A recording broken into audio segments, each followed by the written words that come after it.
welcome to Jackie's Kitchen. So another session of how to be the hostess with the mostess. This is one of my favourite little nibbles to take to parties. Like I've kind of mentioned before, I can't have dairy, can't have gluten, and often party food is loaded with it. So I like to create stuff A, I know I love, and B, that other people will also be able to enjoy and not know that it's dairy free and gluten free. So this one here is based on quinoa. And it kind of tastes a bit sort of pizza-y, paprika-y, and it's delicious. These are little sort of nibble size bites that you can have. So what do you need? Well, you start with a cup of undercooked quinoa, which should really amount to, I think, possibly about 2 cups cooked, roughly. I'll put the measurements in the recipe. You also need 2 eggs to help bind the mixture. You'll need 2 teaspoons of garlic, crushed or really finely chopped.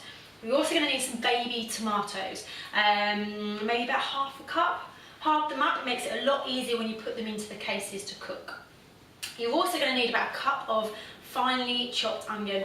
I'm definitely not a chef and I'm not sure mine's that finely chopped, but it will do. It's got a nice zing to it when you bite into them. And the last little thing that we have here are some spices. So we've got 2 teaspoons of paprika, we've got 2 tablespoons of basil, and we've also got 2 teaspoons of oregano or oregano. Oregano? Not too sure. But you know what I mean, on the spices. And literally, this is how easy it's going to be. I'll just move this out of the way. Bowl, quinoa. This is my kind of cooking, by the way. You've got your, just take those eggs out for a second. Chuck everything in. Make sure all the garlic goes in. You've then got your 2 eggs.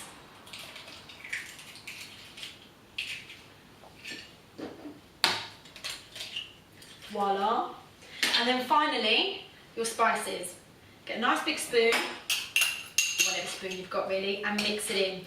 Once all that's mixed in, just going to keep chatting to you, you're going to pop it into some cases.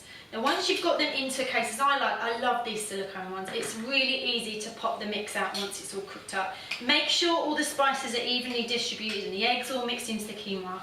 You then, with your oven, going to put it onto gas mark 6.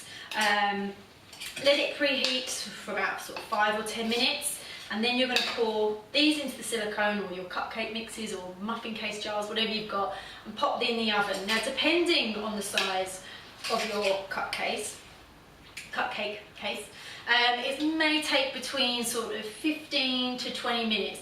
You're looking for the top to be quite brown, and you'll also find that the middle will still be quite moist. So I'm going to pop these into the cases, and then I'm going to show you what the end result is. These are ones I prepared earlier.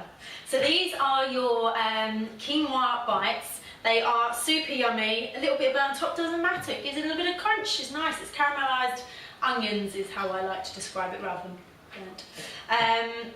Just ensure really that the underneath is a little bit moist. If it still feels quite runny, pop them back in, just put them a little bit lower down the oven or turn the oven down just so you don't end up with charcoal on top. I really, really hope you enjoy these. These are one of my favourite snacks. And I would love to see yours. So have a great day and I'll speak to you soon. Bye!